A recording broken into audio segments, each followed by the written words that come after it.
جماعت ہے کہ جس کو اللہ تعالیٰ نے یہ خاصہ دیا کہ انہوں نے دعوت کے میدان میں اور اخلاقیات کے میدان میں اور سلف صالحین کے منہج کو زندہ رکھتے ہوئے اپنے ساتھ ملے ہوئے ہر قسم کی جو خیر تھی اس کو لوگوں تک پہنچانے کا ایک بہت زبردست کردار۔ الرحمن الرحیم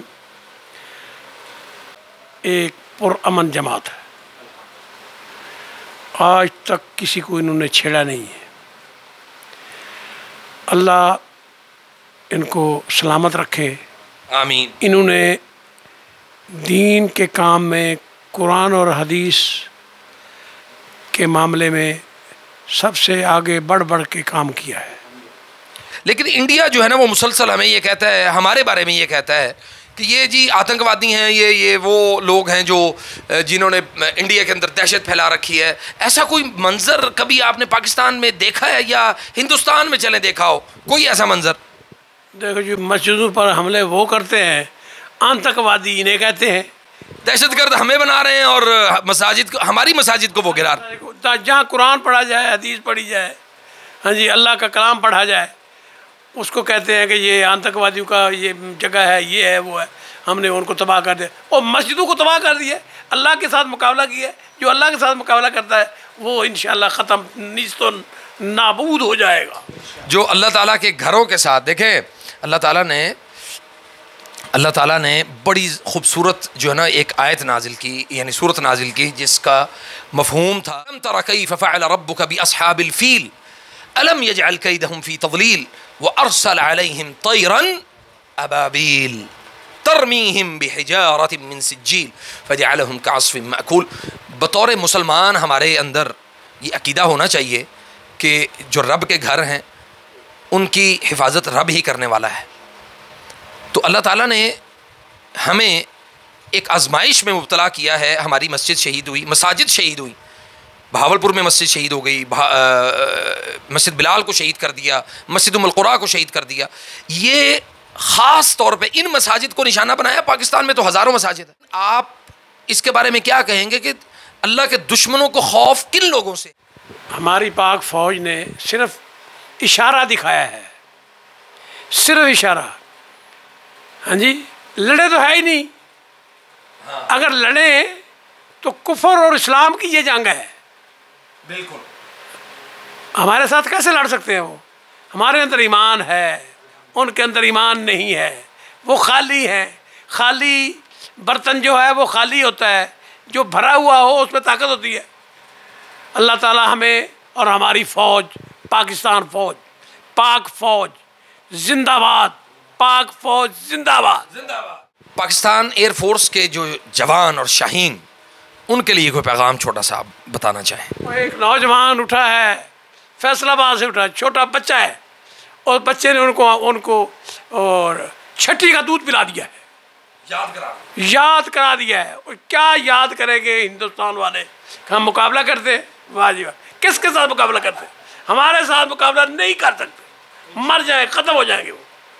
آئیں، صرف بڑھ کے ہیں، اب انشاءاللہ ان کی بڑھ کے بھی ختم ہو جائے گی۔ علامہ اقبال نے کہا کہ مومن ہے تو بے تیغ بھی لڑتا ہے سپاہی۔ تو اصل یہ جہازوں کی اور ہمارے تیر و تفنگ کی قوت نہیں، بلکہ ہمارے ایمان کی طاقت ہے، اور ہمارے ایمان کی طاقت سے اللہ تعالیٰ نے دنیا کا جو اس تاریخ کو اللہ تعالیٰ نے بدل دیا ہے۔ میں یہ یہاں پہ ایک چیز ایڈ کرنا چاہتا ہوں کہ ہماری جو مملکت خداداد پاکستان ہے، بہت ساری اس میں غلط فہمیاں، بہت سارے لوگ جو ہیں وہ پروپیگنڈے کا شکار ہو جاتے ہیں کم علمی کی وجہ سے۔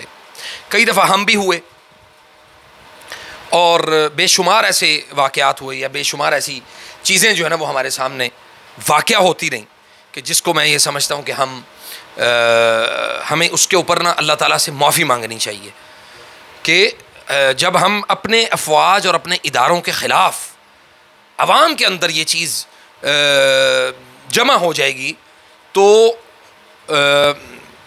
بہت مشکل ہو جائے گا سروائیو کرنا۔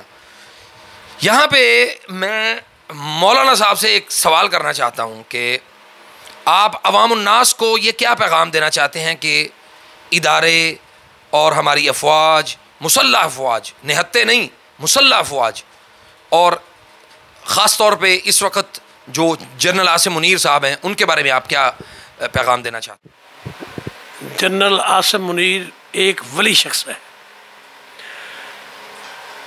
جس نے صبح کی نماز پڑھی ہے، اللہ کو یاد کیا ہے اور اللہ اکبر کا نعرہ لگایا ہے، اور کفر تھر تھر کانپنے لگا ہے۔ کفر کے پاس کچھ نہیں رہا، ختم ہو گیا ہے، اب بڑھ کے ہیں، بڑھ کے نہیں چلیں گی۔ عاصم منیر حافظ ہے، نیک ہے، ولی ہے، نمازی ہے، ایسے لوگ کم پیدا ہوتے ہیں۔ ہاں جی، اللہ تعالیٰ اس کی حفاظت فرمائے اور اس کو اور طاقت دے، آمین۔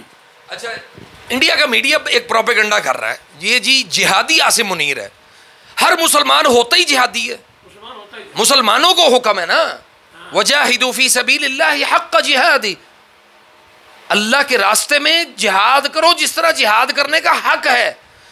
اب وہ جہاد یہ بھی ہو سکتا ہے کہ آپ اپنے لوگوں کو اللہ کے راستے کی طرف لے کے آئیں، عقیدہ سمجھائیں، ایمان سمجھائیں، اور سب سے افضل جہاد کیا ہے؟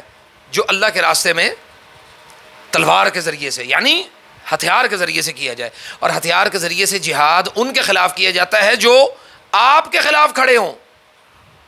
اب آپ دیکھیں، یہ آپ نے ابھی کہا کہ ولی اللہ شخص ہے، وہ ولی اللہ تو ہے، اس کی ایک بہت بڑی وجہ جو ہے نا، وہ اس کا حافظ قرآن ہونا بھی ہے، اس کا اللہ کے دین کو سمجھنا بھی ہے۔ اس سے پہلے بہت سارے جرنیل آئے، لیکن بہت سارے جو ہے نا انہوں نے آ کے اپنے آپ کو باقی کاموں میں الجھائی رکھا، لیکن جنرل عاصم منیر صاحب نے جو کردار ادا کیا ہے، وہ اس کی تعریف ہم جتنی بھی کریں وہ کم ہے۔ لیکن یہاں پہ ایک سوال یہ پیدا ہوتا ہے کہ انڈیا کہتا ہے کہ یہ ہے جی جہادی جنرل عاصم منیر، آپ اس کے بارے میں کیا کہتے ہیں؟ دیکھو، جو جس کے دل میں ایمان ہو جی، وہ جہادی ہوتا ہے، یہ ایمان والا شخص ہے، حافظ قرآن ہے، قرآن اس کے اندر ہے، قرآن کی طاقت ساری دنیا ہر طاقت سے بڑھ کر ہے، کوئی اس کا مقابلہ نہیں کر سکتا۔ پوری دنیا جنرل عاصم منیر کا مقابلہ نہیں کر سکتی۔ بالکل، آ کے دیکھ لیں، مقابلہ کر کے دیکھ لیں۔